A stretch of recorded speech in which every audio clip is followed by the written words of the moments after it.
WhiskyJason here, whiskey from the viewpoint of an American in Germany tasting rare and exotic whiskeys. And today I have American Eagle, 12-year-old Tennessee bourbon whiskey. Interesting. So this is whiskey base number 127621. This is 43%, and it's a mixture of corn, yay, has to be with bourbon, or even Tennessee whiskey. It's malted barley as well as rye. So I'm going to guess it's actually from Dingle. So it's 84% corn, 8% malted barley, and 8% rye. So over here in Germany, we have different prices for this same exact bottle. So our biggest online whiskey provider is Horst by whiskey.de, whiskey.com. He has it online for €74.90. Then one of the other bigger ones would be whiskeyzone.de. They have it online for 47. And then you have this one site I've never used before, but they had it online in sale for $39.90. So I actually had more than 3 different people asking me to buy this bottle to do a bottle share with it. I said, no, it's Dickel. I don't like Dickel. It's George Dickel. Nope, don't want to have it. Nope. And then late one night, we were in our little WhatsApp group. We do WhatsApp more than we do Discord over here.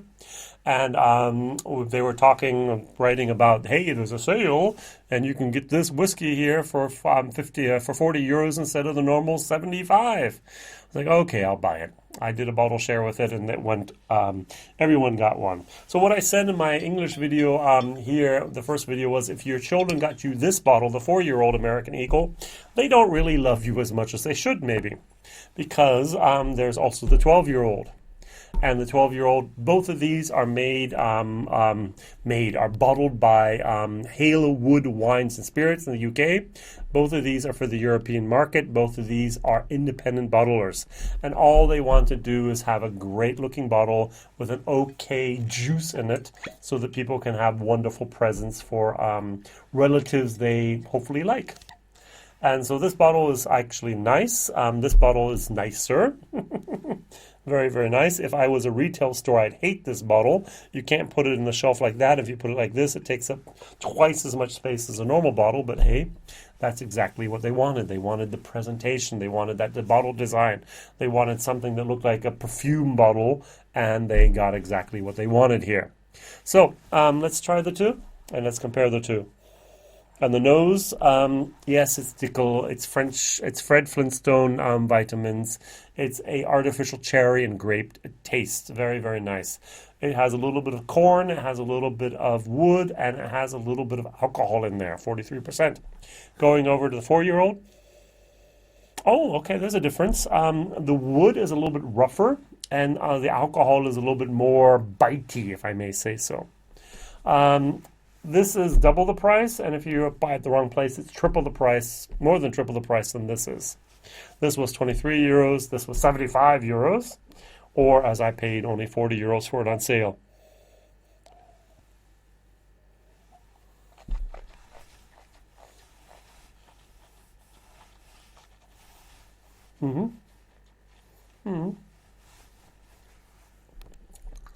Actually not bad, if you like Dickel.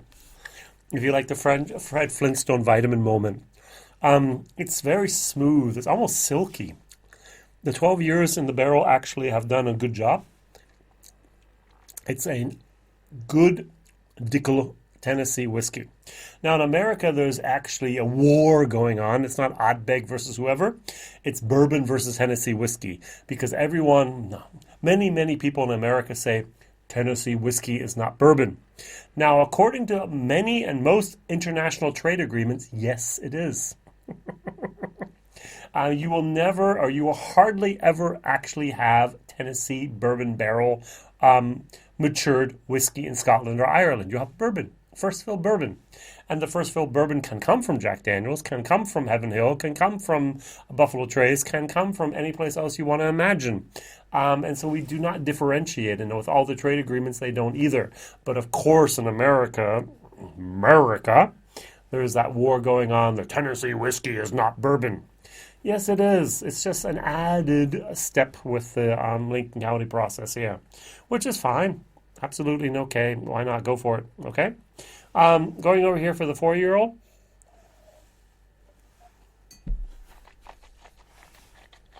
Mm-hmm.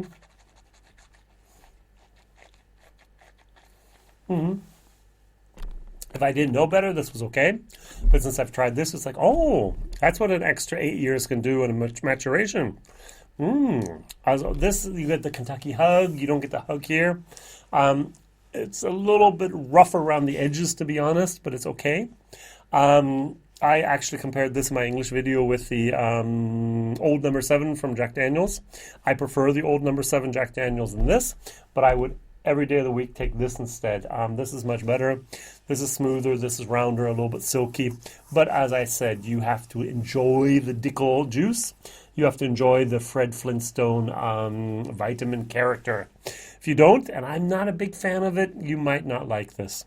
Bottle design, I'm going to actually give for both of these more of a B to B plus. Very, very nice bottle designs. Tennessee bourbon, why not?